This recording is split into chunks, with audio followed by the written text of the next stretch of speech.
Friends, good morning. कैसे हैं आप सभी? मैं गोल्डन दुबे आज आप लोग को JCRT 8 क्लास का जो इंग्लिश बुक है उसका अध्ययन कराने वाला हूं। दोस्तों, ये जो स्टोरी है बहुत ही इंटरेस्टिंग है, क्योंकि ये इस चैप्टर का नाम ही है द नेवी फ्रेंड। नेवी मतलब नादान और नासमझ होता है, और आई होप आप लोग नादान और नासमझ के बारे में समझते ही होंगे, क्योंकि आप लोग अभी इसी अवस्था से गुजर रहे हैं।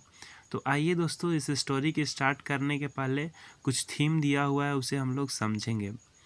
बिफोर यू रीड, पढ़ने से पहले, have you ever come across an animal और bird who need help?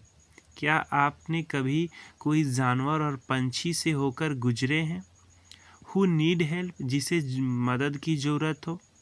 Could you be of any help to them, क्या आपने उनकी मदद की? The story naive friend translated from Munshi Premchandra. यह जो स्टोरी है, इसके जो राइटर हैं, जो ट्रांसलेटेड किए हैं, वो हैं मुंशी प्रेमचंद जी। मुंशी प्रेमचंद जी एक बहुत बड़े नॉवलिस्ट हैं हिंदी के। ठीक है, तो आगे देखते हैं। नादान दोस्त, नासमझ दोस्त is about A brother and sister Keshav and Shyama. यह कहानी एक दो भाई बहन की है।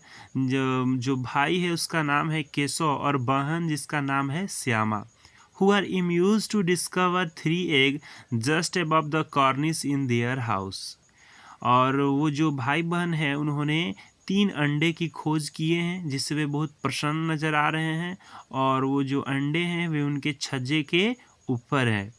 What they do thereafter is given below। अब उसके आगे क्या होता है हम लोग नीचे स्टोरी में पढ़ेंगे। तो आइए दोस्तों, अब स्टोरी को स्टार्ट करते हैं।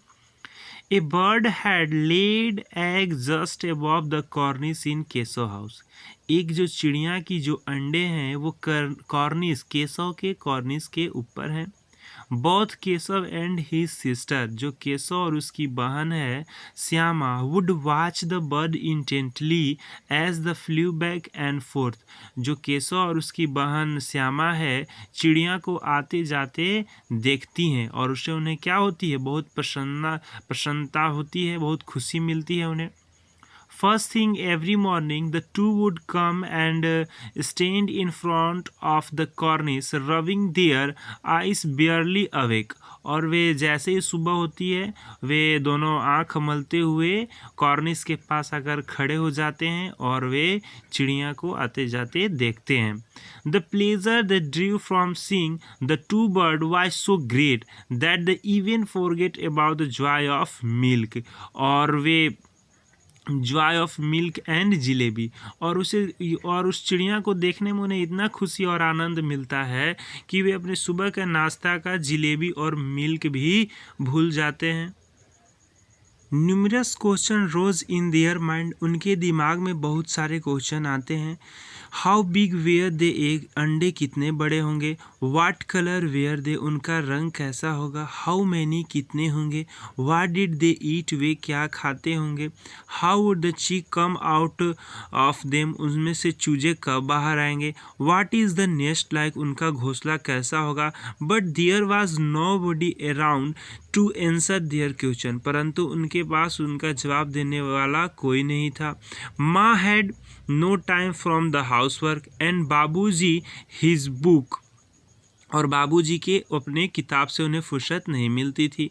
The two children had to comfort themselves by asking and answering each others। और जो दो बच्चे थे आपस में ही स्वयं क्वेश्चन करते थे और जवाब भी ढूंढा करते थे।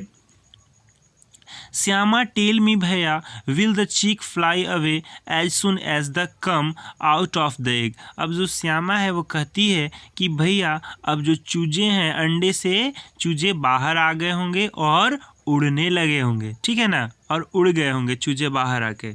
तो आइए हम लोग नेक्स्ट अब देखते हैं नेक्स्ट पेज में क्या दिया हुआ है। No silly, Keshav would reply proud as scholar.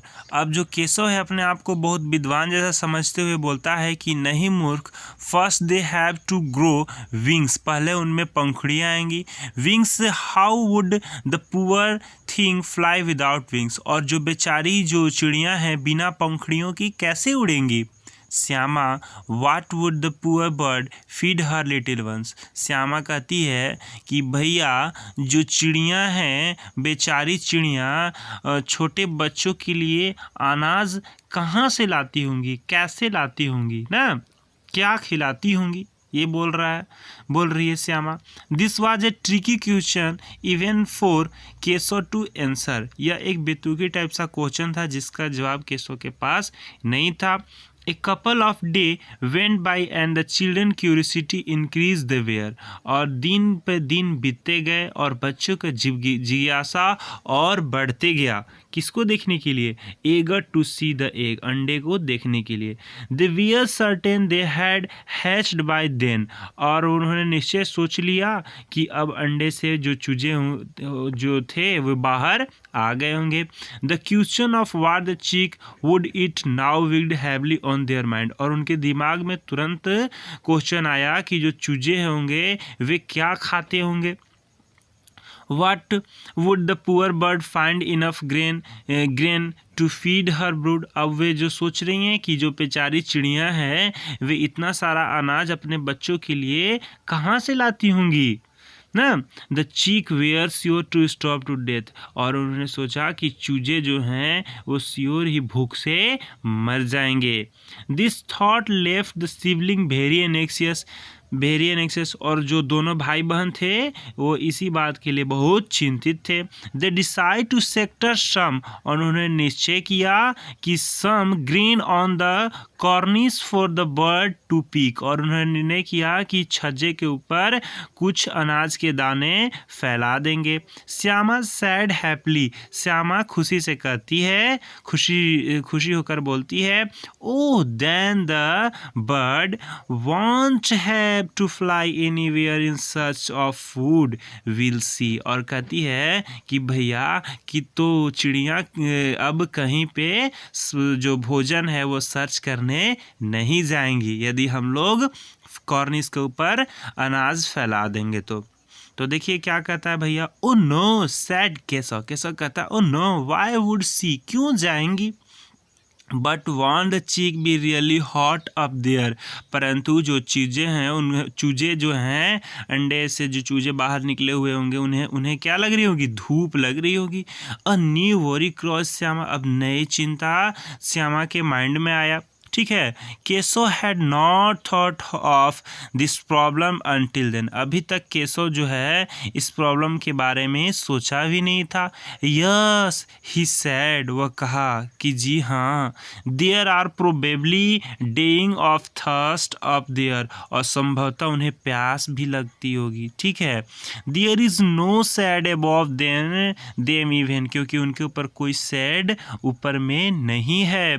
It was a finally decide that a makeshift roof would be erected above the nest। और उन्होंने निर्णय किया कि उनके ऊपर एक छत भी बनाएंगे उनके घोंसले के ऊपर। The proposal for a bowl of water and some grain of rice was also approved। और उन्होंने प्रस्ताव रखा कि एक कटोरा पानी, कुछ अनाज के दाने हम लोग छज्जे के ऊपर रख देंगे। Both children began to work earnestly। Shyama quietly brought some rice। जो बच्चे हैं वे शीघ्र ही मतलब तेजी से काम अपने स्टार्ट करते हैं। श्यामा जाती है, कुछ चावल लेकर आती है क्लेपोट से। And Keshav secretly emptied the stone bowl of its oil. और जो केशव है वह बॉयल ऑफ वाटर मतलब कुछ कटोरे में तेल रखा हुआ था, उसे वह बाहर निकालकर स्क्रब इट क्लीन और उसे साफ करता है। And refilled it with water और उसमें पानी पुनः भर देता है। But where to get the cloth for the shelter. परंतु अब वे गद्दा बनाने के लिए कपड़ा कहाँ से आए। And how to make the roof stay up without support. और बिना सपोर्ट का जो है रूफ कैसे तैयार करें। Keshav puzzle over the problem for while before it was finally resolve. और केशव के माइंड में यह एक पजल टाइप सा क्वेश्चन आया और वह पुनः उसे सॉल्व भी कर लिया। Go and bring the garbage basket max your माँ डज नॉट सी यू। और उसने अपनी बहन को कहा कि जाओ गार्बेज एक बास्केट लेके आओ और माँ कहीं ऐसा सावधानी से जाना कि कहीं माँ देख न ले। ठीक है दोस्तों, तो अब आज की पैराग्राफ यहीं तक रहेगा। नेक्स्ट डे हम लोग नेक्स्ट पैराग्राफ देखेंगे। धन्यवाद।